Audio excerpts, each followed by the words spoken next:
Bueno, es un libro que intenta contar la biografía de este personaje no contada nunca. Por ejemplo, que es un personaje que fue el inspirador intelectual del ojal. Él presume que fue el hombre que desmontó el ojal. La realidad no es esa. Él en la etapa 1983-1986 escribió 64 editoriales defendiendo el terrorismo de Estado. Y luego, años más tarde, por una pelea personal con Felipe González, utilizó los mismos argumentos vueltos en contra para acabar con el felipismo. Eso es una de las grandes aportaciones del libro. Otra de las grandes aportaciones del libro es, por ejemplo, que sobre el terrorismo de Estado, sobre el 11M, Pedro J. Ramírez no ha descubierto absolutamente nada.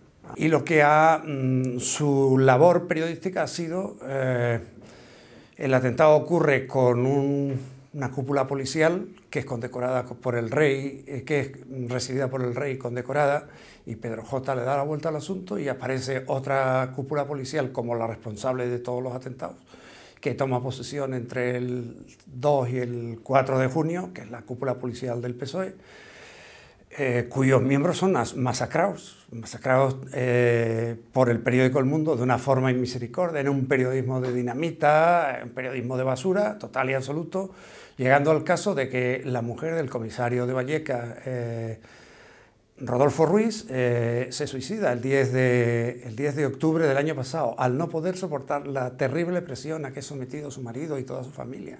Pero no es que se suicide, es que el día antes, 2 días antes, va a ver a sus compañeros. Ella trabaja en el archivo central de la policía en Canillas. 2 días antes va al archivo central de Canillas y se despide de sus compañeras y les dice: yo no puedo resistir la presión terrorífica del periódico El Mundo y de la cadena COPE y yo me voy a matar, me voy a suicidar.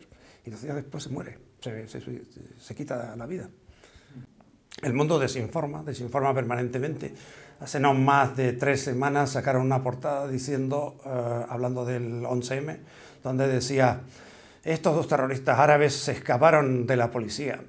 Ocultaban un dato, que se escaparon el 15 de marzo, y el 15 de marzo la policía no buscaba terroristas árabes. Todavía se estaba siguiendo en gran parte la vía de que los terroristas habían sido los de ETA, y solo 4 comisarios de información, Jesús de la Morena, el comisario del TEDx, el comisario Gamonal, que estaba en Oviedo, y el comisario de la USICO, Enrique García Castaño. Solo esas 4 personas tenían en su conocimiento que podían haber sido terroristas vinculados a tramas árabes. Lo cual quiere decir que el mundo manipula. Cuando el mundo no cuenta la realidad al 100%, tal y como es, está manipulando.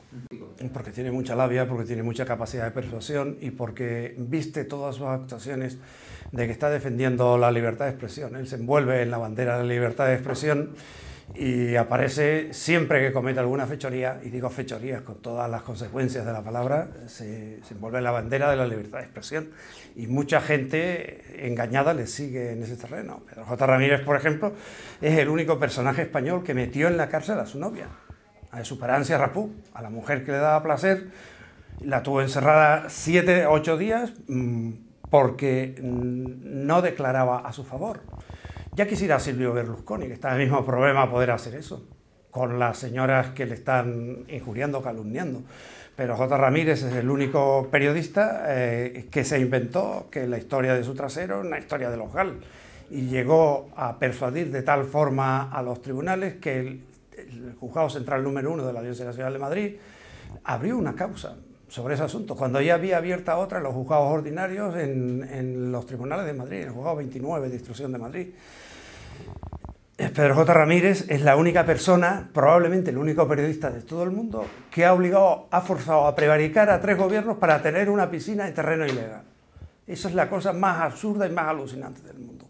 Pedro J. Ramírez es el único periodista que censuró a Alfonso Guerra por construir un retrete en su casa de Las Rosas para que su escolta pudiera hacer sus necesidades. Mientras tanto, él se construye en la Casa de los Pinos que tiene en Palma de Mallorca, se construye, demuele la casa y la levanta entera sin pedir licencia municipal. Pedro J. Ramírez es el único periodista del mundo, o el único periodista de España, que desde Diario 16 promovió la fuga de una delincuente que se llama la Dulce Neus, de acuerdo con su abogado, Emilio Rodríguez Menéndez, y que años después, cuando Rodríguez Menéndez difundió su vídeo a través del Ya y se escapó de la justicia española, amenazó al gobierno de España que si no lo cogían, lo detenían, lo metían en la cárcel enseguida, le sacaba un montón de escándalos. Cuando él había hecho todo, él había hecho lo mismo en Diario 16, había promovido la fuga de la Dulce Neus. Y cuando lo digo es porque yo pertenecía al Grupo 16 y porque hubo una investigación judicial, porque los billetes los pagó Diario 16, desde una agencia que teníamos nosotros en la empresa. Pedro J. Ramírez es el único periodista que ha montado un escándalo espectacular sobre el lino y ha ocultado a la opinión pública que en dos fincas, una en Brea del Tajo, Madrid, y otra en Solita de los Canis, Guadalajara, propiedad de su cuñado Manuel Ruiz de la Prada, se cultivaba lino y se vendía y se cobraban comisiones ilegales. Bueno, pues te puedo contar miles de ejemplos. Ha habido intentos de comprarme. Pedro J. Ramírez me ha ofrecido que me vaya, primero que él me publicaba el libro, segundo que me fuera a trabajar al mundo. Y bueno, ha habido presiones de todos los tipos. Las presiones las corto yo creo que en el mes de noviembre del año pasado, cuando ya se me ponen como muy agresivos, que me vaya con ellos, que me deje del libro, que no, que tal. Adelantando 3 capítulos del libro, cojo 3 capítulos del libro, los saco en internet, los cuelgo de internet, sobre todo los de su vídeo sexual, y ahí evidentemente ya las presiones cesan, ya saben que no hay posibilidad de comprarme, no la ha habido nunca y él lo sabe, porque soy una persona que me puede impresionar por todos los lados, que lo que consiguen es todo lo contrario. Cuando escribí un libro de Javier Arsallus, era el 8º libro que se intentaba, y Javier Arsallus, cada vez que iba yo al País Vasco a entrevistar a gente, salía en el diario de ella una portada: viene Pepe Díaz Herrera a entrevistarse con gente para escribir un libro sobre Arsallus. Es más peligroso que las pirañas. Eso se publicaba en el periódico. El partido da instrucciones a sus militantes que no hablen con él. Y yo iba toda la semana y me encontraba con esa portada. Lo normal era cabrearse, sacar los pies por delante, empezar a darles palos a los del Deia. No, yo me callaba. Bueno, vamos a ver quién gana al final. Y al final yo saqué el libro. Él pasa como redentor de la sociedad y pasa como periódico de referencia. A mí lo que me alucina, que una noticia que da el mundo sale al día siguiente en todos los medios como noticia de referencia. Él da una noticia, por ejemplo, de que la hija de Chávez le dan 10 millones de euros para una empresa de Huelva, y sale en todos los periódicos del mundo. La hija de Chávez ha recibido 10 millones de subvención de sus padres. Ningún periódico, ni un solo periódico, dice: el expediente llevaba 2 años tramitándose, desde 1987. 4 años antes, el Diario de Almería intentó chantajear a los hermanos de Chávez sacándole pasta. El Diario de Almería del Mundo, del periódico El Mundo, del grupo El Periódico El Mundo. Hay que tener en cuenta esos 2 factores para saber valorar la noticia, pero como nadie se informa en este país, eso va a empezar. Y lo segundo, que el 3 de abril de este año, cuando se hace el cambio de gobierno, Pedro J. Ramírez le advierte a José Luis Rodríguez Zapatero que no va a tolerar que los antiguos felipistas vuelvan a ostentar ministerios en el gobierno de España. Es otro elemento para tener en cuenta por qué Pedro J. saca esta guerra contra Manuel Chávez. Yo a Manuel Chávez no le conozco, ni es santo de mi devoción, ni nada. Pero los elementos de juicio están ahí y yo tengo que ponerlos sobre la mesa, y en mi libro salen contados. Porque Pedro J. Ramírez da determinadas noticias en un momento y no da otras en otro momento. Y además que la hija por ser abogado de una empresa, el dinero vaya a la hija de Chávez. Eso es una manipulación terrorífica y vergonzosa. Y la prensa no debería prestarse a eso, porque eso es absolutamente mentira. La hija de Chávez cobrará un sueldo como cobra cualquiera de las empleadas de otra empresa. Ese dinero se dio para crear puestos de trabajo en 450 empresas. Y yo prefiero que haya 450 empleados en Andalucía a que se les dé el mismo dinero por estar en el paro.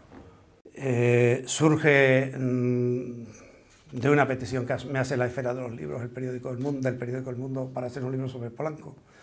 Unos meses antes, además me dará el título, Polanco, el poder. Unos meses antes de que se muera Polanco. Yo sé que Polanco se está muriendo porque tengo un amigo, que es Pérez Mateos, periodista, que se está dando quimio en la clínica Ruber, donde se da Polanco. Y claro, por los médicos que son amigos lo va sabiendo. Y yo sé que este hombre se está muriendo, lo digo a la Esfera de los Libros, que este libro pues que ya no se puede hacer porque no vamos a llegar a tiempo, pero que yo considero que hay un hombre que ahora mismo es el verdadero poder en España, que es Pedro J. Ramírez y no Jesús Polanco. Pedro J. Ramírez, en contra de lo que se dice, acumula las dos cosas. Él acumula el control de la empresa y el control de la dirección del periódico. El control de la empresa lo controla porque los italianos tienen sindicados con los españoles, aunque tienen el 96% del mundo, tienen sindicados hasta el 2010 con los españoles el control del periódico por los españoles. Y entonces Pedro J. Ramírez lo controla a través de un testaferro, con lo cual ese es el único periodista de España probablemente que controla el capital y la dirección del periódico. Con lo cual se equipara pues, a los grandes magnates de la prensa amarilla americana, a Pulitzer o a Citizen Kane, que eran también potentados que tenían su dinero invertido en la prensa y al mismo tiempo ellos dirigían sus propios periódicos. Es un binomio que a mí no me gusta. Yo creo que los periodistas tenemos que ejercer el oficio de periodistas y no dedicarnos a ser empresarios.